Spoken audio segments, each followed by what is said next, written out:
កសយ៉ាងឬ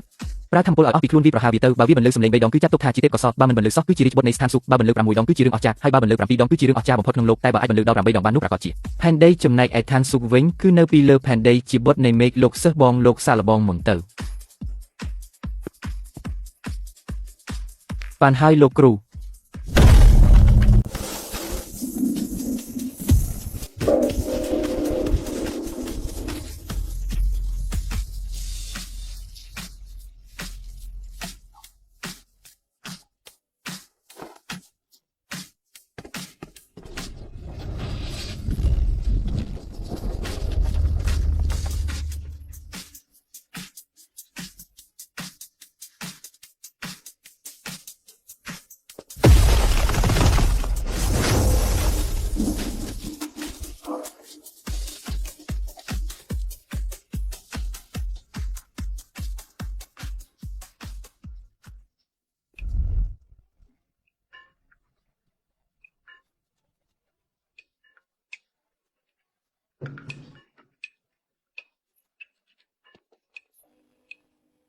លោកគ្រូតើលោកគ្រូគិតថាអាចគូបានប៉ុន្មានដងទៅ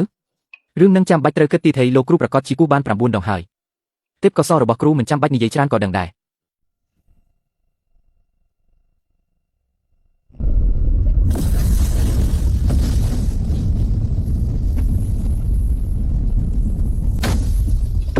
អូហូដល់ថ្នាក់10ដងឯណោះទេពកោសល្យរបស់លោកគ្រូពិតជាគ្មានដែនកំណត់មែន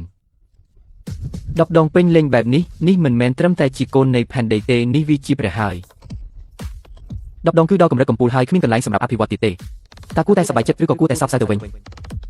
ហើយយ៉ាងហោចណាស់ក៏អាចបញ្ជាក់បានដែរថាឋានៈរបស់ខ្ញុំនៅក្នុងនិកាយឈីងយុនគឺរឹងមាំដូចភ្នំអញ្ចឹងបើបែបនេះមែនខ្ញុំនឹងចេញទៅខាងក្រៅដើម្បីដាស់អ្នកខ្លាំងមួយចំនួនឲ្យត្រឡប់មកវិញកន្លែងដូចជាវិមានលីឆ្នាំនោះក៏គួរតែបញ្ជូនមនុស្សឲ្យចូលទៅខ្លះដែរបងប្រុសឲ្យខ្ញុំមិនចិត្តហើយណាមើលដាវនេះចុះហាមកល្អណាស់វិជាក្បាច់ដាវតារាភ្ជាប់គ្នាទី1តារាបង្ហាញផ្លូវកម្លាំងដាវមិននឹកស្មានថាប្អូនប្រុសយល់ពីកម្លាំងដាវបានលឿនយ៉ាងនេះសោះ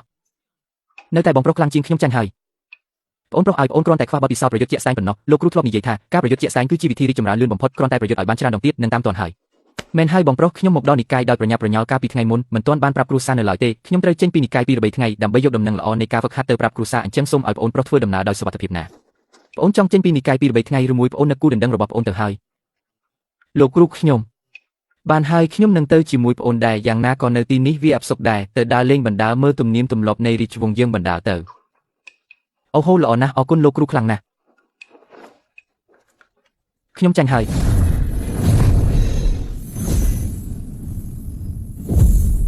លោកគ្រូខាងមុខនោះគឺជាកណ្ដាលក្រុងthiên vũហើយចាំបន្តិចទៀតកូននឹងនាំលោកគ្រូទៅភោជនីយដ្ឋានដ៏ល្បីបំផុតក្នុងក្រុងដើម្បីប៉ុន្មានថ្ងៃនេះមិនបានជួបគ្នាខ្ញុំបានផ្លាស់ប្ដូរទាំងស្រុងហើយពេលនេះខ្ញុំដូចជាក្មេងប្រុសដែលបាញ់ធ្នូយ៉ាងពេញទំហឹងមិនខ្លាចពេលវេលាមិនខ្លាចខ្យល់ព្យុះខ្ញុំលីនប៉ៃមិនមែនជាមនុស្សដែលគេមើលងាយក្នុងក្រុងthiên vũទៀតទេមើលចុះនោះមិនមែនជាកូនប្រុសច្បងត្រកូលលីនប៉ៃទេហេតុអ្វីបានជាគេត្រឡប់មកវិញភ្លាមបែបនេះត្រកូលវាងកំពុងតែចាប់ដៃជាមួយត្រកូលបៃដើម្បីប្រយុទ្ធស្លាប់រស់ជាមួយត្រកូលលីនគេត្រឡប់មកពេលនេះតែចង់មកស្លាប់រស់ជាមួយត្រកូលខ្លួនឯងឬអាមនុស្សអត់ប្រយោជន៍ម្នាក់នេះក៏នៅមានចិត្តក្លាហានដែលតើលីថាគូដណ្ដឹងដែលជាមិត្តភក្តិពីក្មេងរបស់គេបានចូលទៅក្នុងនិកាយដ៏មានអំណាចមួយនេះពិតជាការល្អដែលដុសលើលីមកគោពិតមែនត្រកូលវាងនិងត្រកូលបៃចាប់ដៃគ្នាមិនស្រួលទេត្រកូលខ្ញុំមានរឿងហើយអាពួកត្រកូលវាងនិងត្រកូលបៃហ៊ានលួចវាយប្រហារយើងភ្លាមបែបនេះធ្វើឲ្យយើងដឹងខ្លួនមិនទាន់សោះលោកម្ចាស់ត្រកូលវាងគេប្រកាសហើយថាប៉ៃអឺរ៉ូបានសម្លាប់កូនប្រុសច្បងរបស់គេទាមទារឲ្យយើងប្រកល់ខ្លួនប៉ៃអឺរ៉ូឲ្យគេប៉ៃអឺបាត់ដំណឹងប៉ុន្មានថ្ងៃមកហើយខ្លាចក្រែងគេធ្លាក់ក្នុងដៃត្រកូលវាងទៅហើយលោកឪពុកកូនត្រឡប់មកវិញហើយប៉ៃអឺកូនមិនអីទេមែនទេល្អណាស់លោកឪពុកនិងលោកម្ចាស់ទាំងអស់គ្នាគឺកូនទេដែលខុសវាងធាននោះគឺកូនជាអ្នកសម្លាប់វាមិនមែនកំហុសកូនទេឪពុកមើលមុខត្រកូលវាងនឹងមិនចុះយូរហើយយ៉ាងណាក៏ត្រូវតែមានថ្ងៃប្រយុទ្ធគ្នាដែរត្រូវហើយសម្លាប់វាចោលគឺល្អហើយបើមិនបានការទេយើងប្រយុទ្ធជាមួយត្រកូលវាងឲ្យដឹងស្ខ្មៅទៅប៉ៃអឺចុះម្នាក់នេះវិញជានរណាលោកឪពុកកូនសូមណែនាំឲ្យស្គាល់នេះគឺជាគ្រូរបស់កូនជាម្ចាស់និកាយឈីងយុនប៉ៃអឺកូនចូលនិកាយគេហើយមែនទេបាទលោកឪពុកហើយដោយសារការជួយជ្រោមជ្រែងពីលោកគ្រូកូនបានផ្លាស់ប្ដូរទាំងស្រុងលោកឪពុកសាឡបងពិនិត្យមើលចុះឈានដល់កម្រិតជូជីកំពូលទៀតផងឡើងកម្រិតលឿនម្លេះទេពកោសល្យនៃត្រកូលលីនរបស់យើងស្ដេចត្រឡប់មកវិញហើយអូគឺលោកម្ចាស់សោះតោះសូមអញ្ជើញអង្គុយចុះអ្នកណាទៅលើកតែមកយកតែល្អបំផុតមក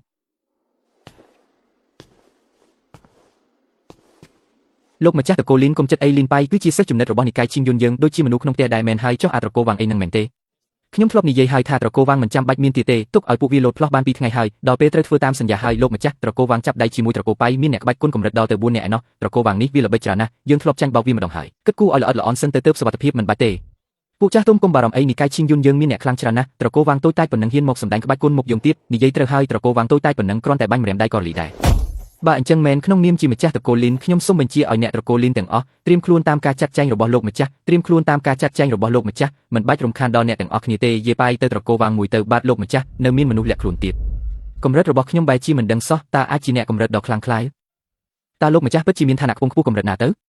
ៅមេគ្រូសាបេយើងបានព្រមព្រៀងគ្នាហើយថាបើកំទេចគ្រូសាលេនបានធនធានទាំងអស់នឹងក្លាយជារបស់គ្រូសាអ្នកអាគ្រូសាលេនដ៏ស្មោករោគមួយនេះវាហ៊ានសម្លាប់កូនប្រុសខ្ញុំវងឈៀនខ្ញុំចង់តែហែកសាច់វាស៊ីទេកូនប្រុសខ្ញុំវងឈៀនគេមានសមត្ថភាពដល់ថ្នាក់អធិរាជឯណោះកុំបារម្ភអីបងវងលើកមុនយើងវាប្រហារគ្រូសាលេនធ្វើឲ្យពួកគេខាតបង់ធ្ងន់ធ្ងរណាស់លើកនេះយើងទាំងពីរគ្រូសារួមដៃគ្នាគ្រូសាលេនមិនរួចខ្លួនទេអ្នកគ្រូសាវងទាំងអស់គ្នាចេញមកទទួលទោសស្លាប់មកខ្ញុំឈ្មោះវងឈៀនអាមួយណាដែលមិនខ្លាចស្លាប់ហ៊ានមកបង្កចំនួននៅផ្ទះខ្ញុំចង់ស្លាប់មែនទេស្លាប់ទៅលោកវងតើគ្រូសាវងរបស់ខ្ញុំធ្លាប់ធ្វើអ្វីឲ្យលោកខឹងមែនទេអញបានធ្វើឲ្យមនុស្សដែលអញមិនអាចប៉ះពាល់បានខឹងហើយលោកម្ចាស់ចាំបន្តិចខ្ញុំមកពីគ្រូសាបេទេគឺគ្រូសាវងនេះទេដែលធ្វើឲ្យលោកខឹងសូមលោកមេត្តាលើកលែងឲ្យពួកយើងផងខ្ញុំសុខចិត្តប្រគល់ទ្រព្យសម្បត្តិទាំងអស់ជូនលោកអូមកពីគ្រូសាបេនឹងមែនទេល្អណាស់បានផលពីក្នុងពេលតែមួយមិនបាច់ឲ្យខ្ញុំត្រូវទៅរកដល់ផ្ទះទៀត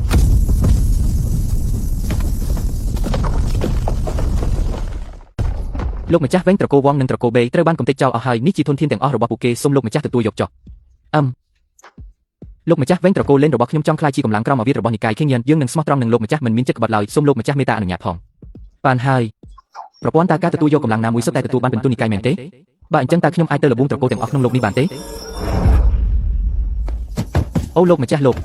ក៏ជាអ្នកត្រកូលនេះដែរឬបងប្រុសលេងសុខសប្បាយជាទេខេងបងប្រុសមកទីនេះផ្ទាល់បែបនេះតើមានការអ្វីមែនទេបងប្រុសលេនថ្ងៃនេះខ្ញុំមកគឺមានរឿងចង់សំពឹងលើថាត្រកូលលេនត្រូវបានត្រកូលវងនិងត្រកូលបេវីប្រហាររងការខូចខាតយ៉ាងធ្ងន់ធ្ងរខ្ញុំនៅនឹកឃើញមិត្តភាពចាស់ទុំគ្រាន់តែបងយល់ព្រមរឿងមួយខ្ញុំនឹងជួយដោះស្រាយបញ្ហាត្រកូលលេនជូនបងប៉ុន្តែបងត្រូវផ្ដល់ធនធានមួយចំនួនមកខ្ញុំពិតណាស់ក៏ត្រូវមានលោកចាស់ទុំចេញមុខមកដែរល្អត្រកូលលេងរបស់ខ្ញុំសុខសប្បាយជាទេមិនត្រូវការឲ្យពួកឯងមកជួយអីទេដំណឹងអញហាក់ដូចជាយឺតយ៉ាវបន្តិចហើយមិនដឹងទេថាត្រកូលវាងនិងត្រកូលបៃត្រូវគេកំទេចចោលអស់ហើយត្រកូលវាងនិងត្រកូលបៃត្រូវគេកំទេចចោលមែនទេលោកបងនេះជារឿងពិតមែនឬហេតុអ្វីទៅមានរឿងអីត្រូវសួរច្រើនម្ល៉េះអាមនុស្សអន់ដូចឯងសំនឹងខ្ញុំដែរឬបងលីនប៉ៃអូនបានចូលទៅក្នុងនិកាយរួយទឹកកម្រិតមេដឹកនាំហើយគ្រូនិយាយត្រូវយើងលែងជាមនុស្សក្នុងផ្លូវតែមួយទៀតហើយយ៉ាងណាក៏ដោយថ្ងៃនេះពួកឯងត្រូវតែយល់ព្រមបើមិនយល់ព្រមក៏ត្រូវតែយល់ព្រមដែរបើមិនអញ្ចឹងទេកុំបន្ទោសថាខ្ញុំមិនគួរសមឲ្យសោះខ្ញុំចង់ដឹងណាស់ថាអ្នកនឹងមិនគួរសមបែបណាគ្រាន់តែព្រោះខ្ញុំជាមនុស្សអន់ហើយទេពក៏សខ្ញុំខ្សោយទើបអ្នកបដិសេធខ្ញុំមែនទេពួកឯងធ្លាប់រៀបពាក្យនេះទេ30ឆ្នាំនៅទីខាងកើត30ឆ្នាំនៅទីខាងលិចកុំមើលងាយក្មេងដែលក្រីក្រអាមួយនេះដល់ពេលនេះហើយនៅធ្វើជាឧទាបចាប់បញ្ចេញទេពក៏សឲ្យពួកគេខ្លាចស្លាប់ទៅចុះយ៉ាងម៉េចទៀតកុំមើលងាយមនុស្សវ័យកណ្ដាលកុំមើលងាយមនុស្សចាស់អ្នកស្លាប់គឺសំខាន់បំផុតកុំថាខ្ញុំធ្វើបាបឯងបើឯងមិនសុខចិត្តខ្ញុំនឹងសម្រេចចិត្តឲ្យឯងនឹងឈៀងឲ្យធ្វើកិច្ចសន្យា100ឆ្នាំបើឯងអាចឈ្នះឈៀងឲ្យបានខ្ញុំនឹងសុំទោសឯងនឹងត្រកូលលីនដោយផ្ទាល់100ឆ្នាំតើអ្នកណាមានពេលទំនេរទៅលេ100ឆ្នាំយូរពេកហើយយើងធ្វើការគឺប្រជែងនឹងពេលវេលាយកថ្ងៃនេះតែម្ដងបើគេឈ្នះលីនប៉ៃខ្ញុំនឹងសម្រេចចិត្តលុបចោលអាពីពីនេះប៉ុន្តែបើគេឈ្នះមិនបាននឹងហើយដែលគេកែសម្រួលគាត់រួចហើយក៏ដេញត្រកូលញៀនឲ្យចេញពីក្រុងធានវូទៅធួកូនឲ្យថ្ងៃនេះគ្រូនឹងបង្រៀនកូននៅក្បាច់ដាវដ៏ខ្លាំងក្លាមួយទៀតកូនត្រូវស្ដាប់ឲ្យច្បាស់ណាក្នុងចិត្តគ្មានស្រីទើបដាវនេះមានអានុភាពខ្លាំងក្លាក្បាច់ដាវទី1គឺត្រូវបំភ្លេចមនុស្សដែលខ្លួនស្រឡាញ់ក្បាច់ដាវទី2គឺកាប់ផ្ដាច់ចិត្តស្នេហាក្បាច់ដាវទី3គឺលើកដៃកំទេចលោកីក្បាច់ដាវទី4គឺកាប់សម្លាប់គូស្នេហ៍ចាស់ក្បាច់ដាវទី5គឺកាប់សម្លាប់ខ្លួនឯងក្បាច់ដាវទី6គឺបើកទ្វារឋានសួគ៌លីនប៉ៃអ្នកចុះចាញ់ទៅអ្នកមិនមែនជាមនុស្សដែលចេះមេត្តាឡើយនេះវាចូលដល់ដំណាក់កាលត្រាស់ដឹងហើយថ្ងៃនេះមិនអាចទុកដៃបានទេបើមិនអញ្ចឹងនឹងចាញ់ជាក់ជាមិនខានដាវឈូខៀវ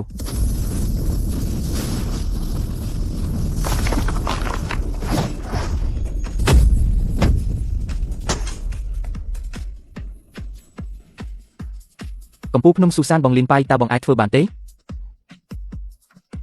េហាត់ហើយគ្មានអ្នកណាម្នាក់ត្រូវបរាជ័យរហូតនោះទេបើចិត្តមិនងាប់ឆន្ទៈមិនរលត់សូម្បីតែស្រមោចក៏អាចខ្លាចជានាគបានដែរ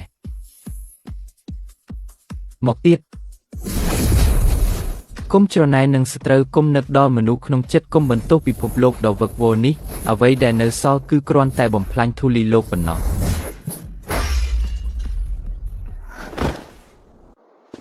ក្បាច់ដាវទី4កំហឹងកាត់ផ្ដាច់និស្ស័យស្នេហ៍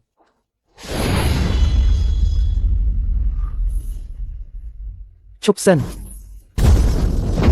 វិជាដាវឈូខៀវស៊ូចិត្ត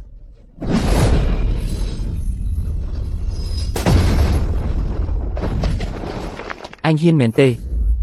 ក្មេងនេះមានទេពកោសល្យខ្លាំងណាស់ត្រឹមតែថ្នាក់មូលដ្ឋានកម្ពុជាសោះហ៊ានតាំងជាមួយអញទុកវាទុកមិនបានទេបើមិនដូច្នោះទេថ្ងៃក្រោយប្រកាសជាខ្លាចជាគ្រោះធំមិនខានអញនេះពិតជាគ្មានគេខ្មាស់មែនគិតតែពីរឿងយកធំសង្កត់តូចឬចុះបើអញសង្កត់អញហើយមិនវិញនិកាយទឹកខ្សោយរបស់អញក្រៅពីដែនស័ក្តិសិទ្ធិទៅអញមិនដែលខ្លាចអ្នកណាឡើយត្រូវហើយមានលោកម្ចាស់ពីនិកាយជាន់ខ្ពស់នៅទីនេះការរៀបការនេះពួកអញត្រូវតែលុបចោលអាពួកឆ្កែអាស្រ័យអំណាចគេអញមិនសាកស៊ីមើលតិចថាត្រកូលវាងនិងត្រកូលបៃត្រូវគេកំទេចចោលដោយរបៀបណាអាពើអញហ៊ានធ្វើបែបនេះដាក់ត្រកូលលៀងយើងឬអញគិតថាអញជានរណាអាសាហ្វ្លមូនគួរឲ្យអាណិតមួយក្បាលមួយជីវិតនេះអញត្រូវតែរស់នៅក្រោមជើងគេអញហ៊ានមកមើលងាយត្រកូលរួយស៊ុយយើងឬ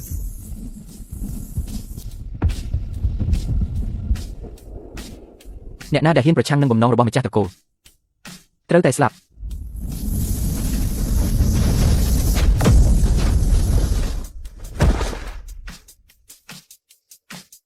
កំទេចកម្លាំងកាយរបស់វាចោលរួចបោះវាចេញទៅកុំឲ្យឃើញមុខនៅក្នុងក្រុងធានវូទៀតម្ចាស់ត្រកូលខ្លាំងពូកែណាស់ត្រកូលឈិងយុនពិតជាអស្ចារ្យមែនថ្ងៃនេះហាក់ដូចជាសុបិនអញ្ចឹងត្រកូលវាងនិងត្រកូលបៃត្រូវវិនិច្ឆ័យត្រកូលលៀនខ្លាយជាអ្នកចំណោះត្រកូលនានត្រូវគេបណ្តេញចេញតាមពិតទៅនេះហើយគឺជាអំណាចដាច់ខាតថៅខាងមុខនោះគឺជាព្រំដែននៃរាជវង្សជើហើយលោកគ្រូតើយើងទៅណាទៀតឆ្លងព្រំដែនហើយយើងត្រូវប្រញាប់ត្រឡប់ទៅនិកាយវិញការកំណត់3ថ្ងៃដែលបានដាក់ឲ្យនិកាយទាំងនោះជិតដល់ហើយបើហួស3ថ្ងៃហើយមិនមកសុំទោសទេនោះហើយលោកគ្រូខាងមុខហាក់ដូចជាមានគេកំពុងប្រយុទ្ធគ្នាមិនមែនរឿងរបស់យើងទេបើគេមិនមករករឿងយើងក៏មិនមករករឿងគេដែរតោះយើងទៅ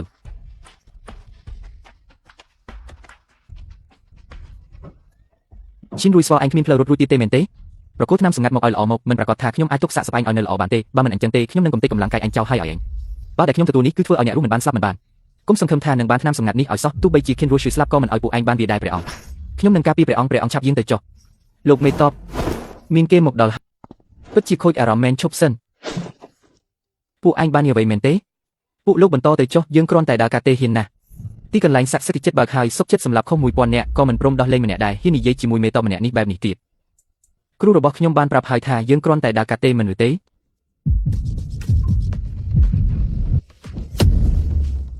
បងប្រុសលោកប្រញាប់ទៅចុះ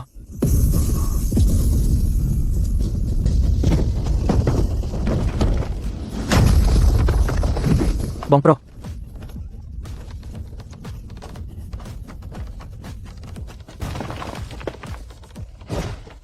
តាមវាទៅពួកមនុស្សនេះពិតជាមិនចេះគិតមែននិយាយប្រាប់ហើយថាគ្មានរឿងអីជាមួយពួកយើងសោះឡើយនៅតែចង់រកទីបញ្ចប់យើងទៅចុះលោកប្រុសនៅខាងមុខនៅមានអ្នកតាមមកទៀតខ្ញុំគ្មានផ្លូវថយទៀតទេសូមជួយខ្ញុំផងហេតុអ្វីបានជាខ្ញុំត្រូវជួយអ្នកឬមួយក៏ខ្ញុំមានហេតុផលអ្វីត្រូវជួយអ្នកគ្រាន់តែឃើញអ្នកស្អាតអញ្ចឹងឬលោកម្ចាស់នេះគឺជាកូនសោសម្រាប់បើកអាកំបាំងបុរាណឥឡូវខ្ញុំនៅម្នាក់ឯងកាន់វាក៏គ្មានប្រយោជន៍ដែរខ្ញុំប្រគល់វាឲ្យលោកម្ចាស់ចុះ3ថ្ងៃទៀតអាកំបាំងនេះនឹងបើកនៅនគរក្នុងនោះមានធនធាននិងមរតកជាច្រើនអូអាកំបាំងបុរាណនឹងឬខ្ញុំអត់ចាប់អារម្មណ៍សោះជ្រើសរើសកូនសិស្សពូកែហើយទីតាំងនៅនគរទៀតមើលទៅរឿងនេះខ្ញុំជៀសមិនផុតមែនតែទោះជាយ៉ាងណាក៏ព្រោះតែឃើញអញស្មោះត្រង់ខ្លាំងពេកទើបអញយល់ព្រមជួយជីវិតអញក៏មិនអីដែរប៉ុន្តែមិនបាច់គិតទៀតទេចៅហ្វាយខ្ញុំព្រមទាំងអស់សូមត្រឹមតែលោកជួយខ្ញុំបានខ្ញុំព្រមធ្វើជាខ្ញុំបម្រើលោកទោះត្រូវធ្វើជាគោជាសេះក៏ខ្ញុំសុខចិត្តដែរបើអញ្ចឹងក៏ល្អចូលអញតាមអញត្រឡប់ទៅនិកាយវិញទៅចិនរួយស្វេអញចង់ទៅណាល្អណាស់អាពួកនេះពិតជាគ្នាមែនប្រើមនុស្សឲ្យបំផ្ទុះខ្លួនឯងដើម្បីទាក់ទាញចំណាប់អារម្មណ៍អញហើយនៅប្រើល្បិចបន្លំខ្លាចឆ្ងាយពីភ្នំទៀតគួរឲ្យស្ដាយណាស់ដែលអញយូតាវរងដែលជាមេតបជាន់ខ្ពស់លេខ1នៃរាជវង្សជើបានមើលធ្លុះល្បិចពួកអញអស់ហើយថ្ងៃនេះពួកអញទាំងអស់គ្នាត្រូវតែស្លាប់សម្លាប់ចោលឲ្យអស់មិនអីទេអញធ្លាប់និយាយហើយថាបើចូលនិកាយឈិងយុនអញនឹងការពារអញឲ្យមានសុវត្ថិភាព